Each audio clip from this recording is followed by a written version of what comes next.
There was a humongous raid here in the Four Corners back in, I want to say 2009. It was terrible, but it involved several people, upstanding professional members of the community, both in Utah and here in Colorado.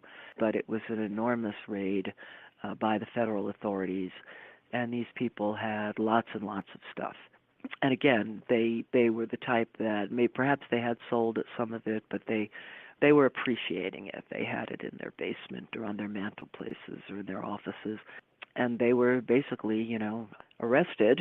At least two of the few that were arrested decided to end their own lives over this. And so it's a very, very sensitive subject here still.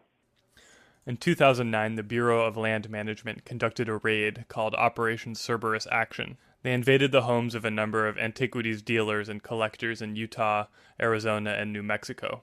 They seized stolen artifacts and indicted a number of people with federal charges. Two of those people committed suicide. Later, the informant that the FBI used to gather evidence against those people also committed suicide. The raid is a big part of the reason why people are so opposed to any kind of expanded federal presence in the area. I talked to Joe Mozingo, a reporter for the LA Times who wrote a long article about the raid.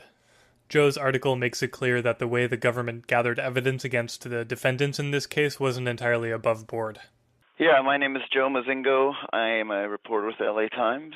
Well, they focused on Jeannie Red. I mean, the Reds were somewhat famous as pot hunters down there because they had already had a big case against them. A lot of people, Native Americans and archaeologists, thought they kind of just got a slap on the wrist, even though Dr. Red was never really into it. He just kind of enabled his wife. They learned of this person that could become an informant in this world that they tried to go after before and kind of failed a couple times. So this informant started talking to everyone he could about who trafficked and traded everything from just small arrowheads to elaborate baskets and pots. And he was able to kind of get into the Reds world. They were kind of the biggest fish the FBI agents could identify. Now, it's not really clear because I couldn't get the tapes that were done in Arizona and some of the other states because there were some big-time dealers down there that he was also talking to. But for whatever reason, the U.S. attorneys in those states didn't prosecute those cases. And, I reached out to them and no one would comment as to why. Do you have a sense of how much of a world it really was? They call it a looting ring, or like how much of a marketplace there was for this? I think a ring is definitely a misnomer. I mean, all these people operated on their own. Part of it was a hobby. I mean, there's not much to do in this area. So a lot of older men would just go hiking, and it was a way to stay in shape, and it was a way to make hiking a little bit more interesting. And as far as a ring, the informant was the one that made it a ring because he was the one tying all these people together. Were the artifacts worth as much as the FBI claimed they were in the court cases? Definitely what they got Dr. Red on was overvalued. And my sense generally is, yes, they overvalued things to try to get felonies. I mean, you could tell, just from the tapes, you could tell a lot of the younger guys were coming out like, oh my God, there's this guy in town flush with money. He's saying he'll pay more than everyone else. And sometimes people actually looked at the informant like he was nuts when he was offering to pay a certain amount for something. So yeah, I think they were overvaluing. And then I had appraisers, and these appraisers are part of the legal market, so to speak, at least. They have certain sympathies, obviously, but they were really strongly emphatic that these things were completely out of whack as far as pricing. That's another thing I'm kind of confused about, is the legal market in antiquities trading. When does something enter the legal market? Is it only when it's picked up or found on private property? Yeah, I mean, it's that's what makes this.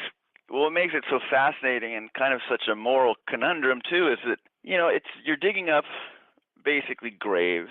So yeah, I mean, so if it's a moral issue, like you shouldn't be digging up graves, it seems odd that you can just dig up graves on private land. I mean, in Colorado, Southwest Colorado, there's much more private land than there is right across the state line in Utah. And you could do whatever you want. I mean, you're supposedly not supposed to dig up graves, but it's so impossible to prove that it came from a grave. You can do whatever you want effectively on private land. So on the moral issue, that's always been weird. That's why the whole thing is really difficult to investigate. And I do understand that's why they tried to go at it this way, because this way they were trying to get people on tape admitting that they got it from public land. But a lot of times, it's like having a fisherman tell you where he caught a fish. A lot of times they don't want to say where they went, so they'll make up another spot. But I think your average person's instinct, if you were to be walking through this desert and there's just a pot sitting in the middle of nowhere, and it's beautiful pot, 600 years old, it could get washed away in the rains, a cow could step on it, I think most people would say, oh, wow, let's grab that. That's amazing. I think it's human nature to want to take this stuff. It's just, you got to think about the repercussions. Is the finding of this FBI investigation any good indication of the scale of the looting problem? I don't think so. I think the people are still definitely looting. They're probably not they're a little bit more careful who they talk to. I think and I don't know how this would really change the looting unless they had a lot more enforcement. I can only imagine the anti-government blanding type people not wanting a few more rangers out there, if that's the big problem. Because right now, it's like I forget what it is. The BLM is like one ranger for 1 million acres. So there's no chance in the world a ranger's going to catch you in the act of digging up something.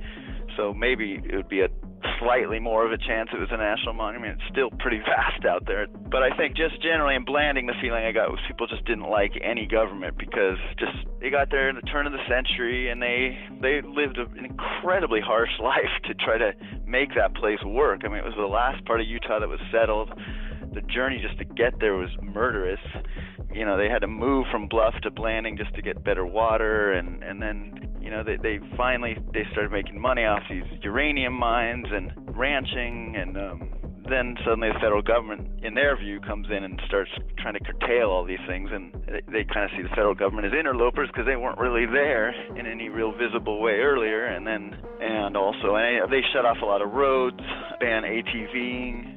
And now kind of the pot hunting is one more. It's hard to explain, to people who haven't been through there, just how little there is to do except go out and explore. It's just such a small town and so far from anywhere else. Phil Lyman, San Juan County Commissioner, Utah. I'll try to be brief on this, but in 2009, the BLM came in and raided Blanding, Utah with 140 federal agents and armored cars and weapons and dogs and you name it, and it was overkill. It was a military type exercise. It wasn't appreciated. It wasn't warranted, and that kind of launched this feeling of, hey, we have people at the BLM who dislike us, who would hurt us if they had the opportunity to do so. The FBI raids you're talking about, that was Operation Cerberus Action. Yeah, and with Dr. Red's, Jim Red's death, it put a real exclamation point on that whole thing. And so, yeah, and especially for those of us who knew and loved Dr. Red and know his family, and especially those who understood the falseness of the accusations and the whole charges. They were motivated by these environmental groups. Is it fair to say that there was like a background frustration with the federal government that was like extremely exacerbated by the raids in 2009? Well, I think the frustration is really with the environmental groups, and it just turns out that the BLM is their weapon of choice, and they're very willing. BLM is, I don't know that BLM is malicious of their own accord. They're just such a willing tool in the hands of groups that want to manipulate them. I'm not sure exactly that it's like party politics as much as it just is, groups with money, with an agenda. So this Bureau of Land Management, or BLM raid, happens in 2009, and that wound still hasn't closed. I talked to a representative from the BLM and asked him about the raids. Do you feel that the scale of the arms and personnel employed in those raids was appropriate? Oh, that's.